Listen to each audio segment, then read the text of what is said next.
Hello, my name is Simon Jacobs, and this is Adventures in Pop, episode 119, if you're asking.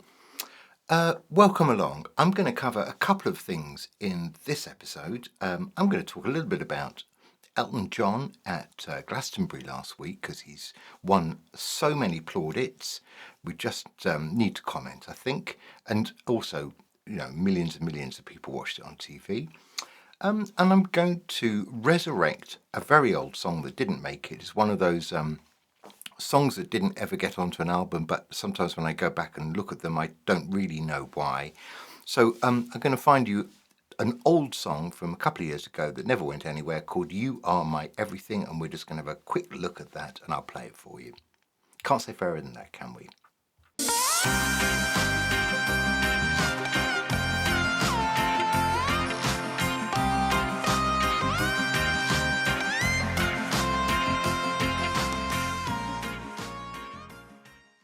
So should we start with Queen Elton at Glastonbury? I think we should.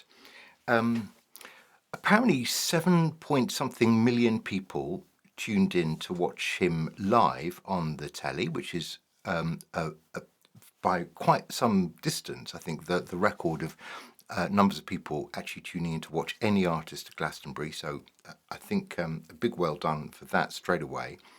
And then I just noticed, everywhere that had any reviews of Glastonbury and of Elton John in particular, the reviews were really so good. I mean, 5 stars wasn't enough for, most newspapers or magazines or reviews in general. And I just thought it was quite interesting because let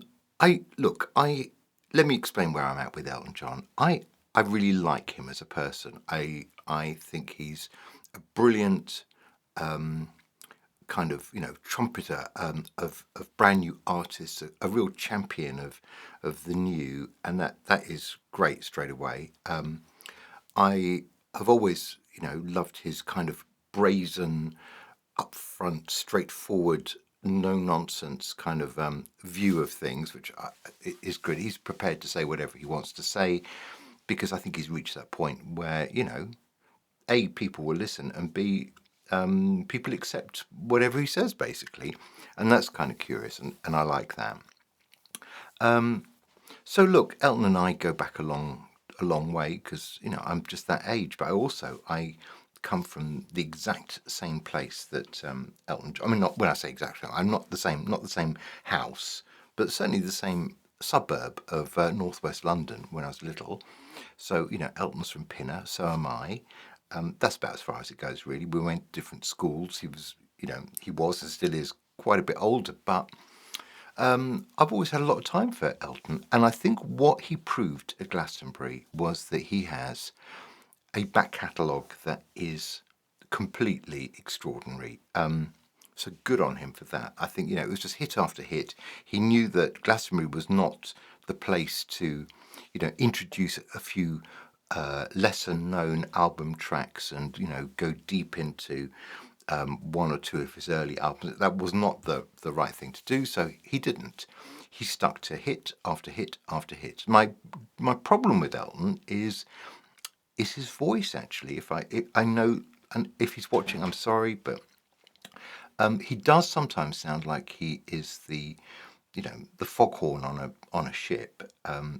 Some of those high notes don't happen, and as his voice gets a bit more strained, what you sometimes hear is his diction gets kind of worse, and I think sometimes his diction's been a bit strange anyway, certainly a bit American, and that seems to kind of get highlighted as his voice kind of struggles with some of the notes. But look, I'm being super critical. I shouldn't be. It was a brilliant performance, and I'm really glad that he's now regarded very much as a national treasure. And that hasn't always been the case. I did text a friend of mine to say, I do remember a time, and it's not that long ago, when he couldn't sell an album, and reviews were not good, and he just sort of seemed to be, I guess, he was still always making records, but but treading water for years. And I think, something's happened that we now appreciate the brilliance of his early work and some of his 80s work as well.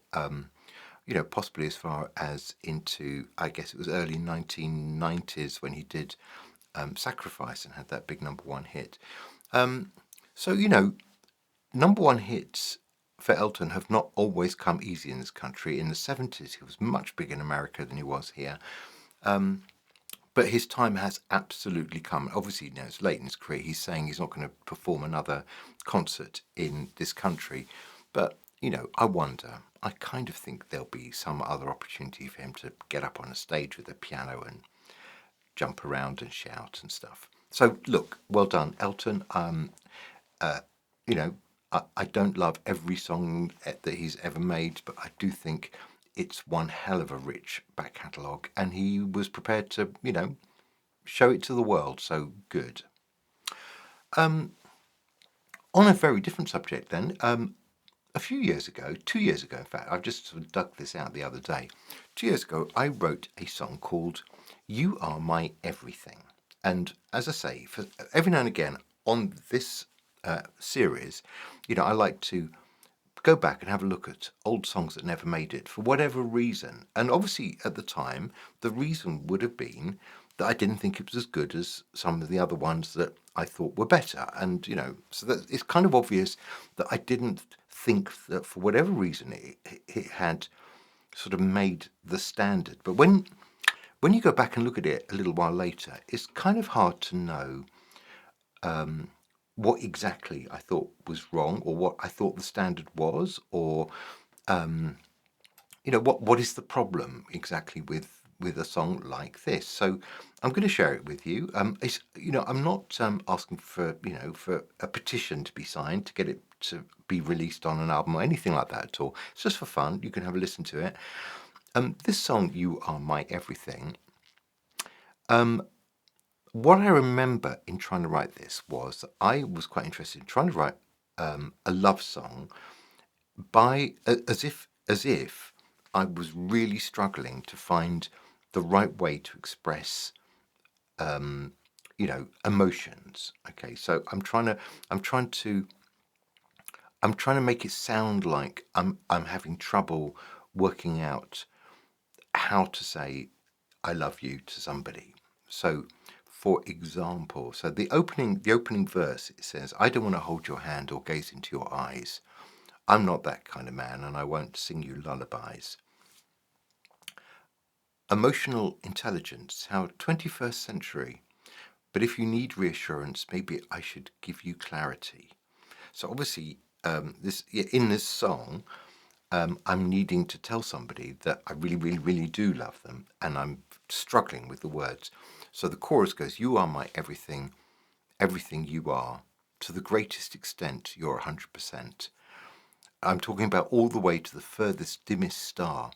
You are my everything, everything you are. So it's clumsy, and I quite like it. To the greatest extent, you're 100%. And the second time round, when we get back to the chorus, everything you are, just as then, I give you 10 out of 10. You're the best person in the universe by far. You are my everything and everything you are. So that's the kind of lyrical content of this curious little song. The only other thing that I should draw your attention to, because I do like it, is it's quite a nice arrangement, quite a nice string arrangement. So I want to just play you one little section that I was really happy with, because it was, I don't know why it kind of reminded me of professional orchestrated tracks that have got this kind of string motif doing its thing, and it's just a little bit unusual. And I remember being rather pleased, but anyway, obviously not pleased enough that it actually made the grade and found itself on any album.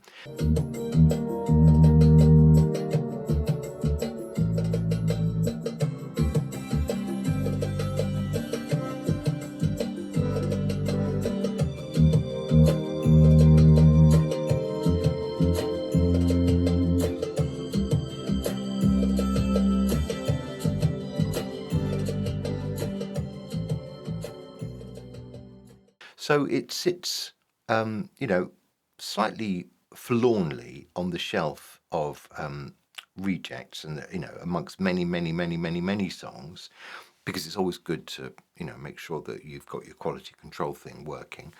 But I guess what I can do is give it a couple of minutes in the sunshine with you today and let you listen to You Are My Everything. And that's what I'm going to do. I don't know. I'm waving a bit of flex around here. All of this is just to kind of keep time a little bit, because I am now getting ready to start launching some new material, and the first of those new songs, as I mentioned last time round, will be out on the 21st of July. I know that's in your diary already. It's a song called Strange Alien, and that will be the first of many tracks that will form the next album. So coming up soon, we'll get on to talking about some of that new material. So I hope you've been enjoying the lovely summer weather wherever you are.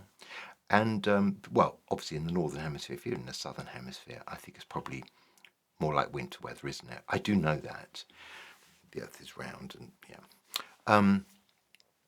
So I will just leave you with You Are My Everything and wish you a lovely week. And I'll be back very soon with some more chit-chat about pop and its adventures. Thank you very much indeed for watching. Oh, and if you're enjoying this series, do think of subscribing and ringing the bell and all sorts of things, and then you will not miss a single episode. And there's so much excitement yet to come. All right, you take care now. I'll see you soon. Bye-bye.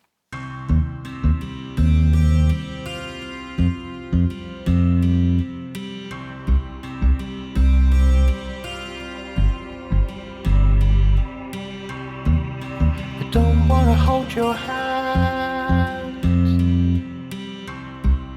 or gaze into your eyes.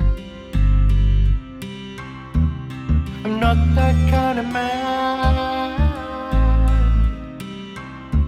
I won't sing you lullabies.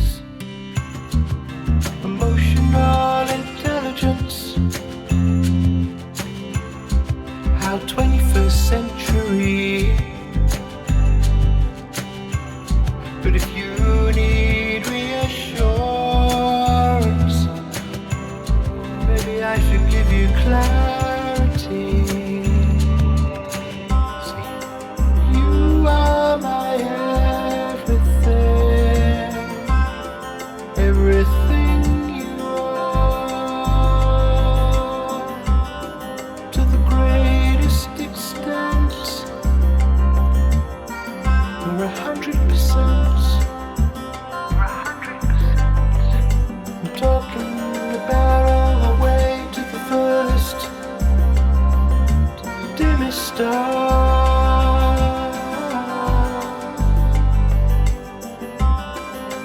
You are my everything, everything you are. Sometimes I'm silent, and then I overshare. Please don't think that these are signs that I don't care. See, emotional intelligence, I want some of that for me.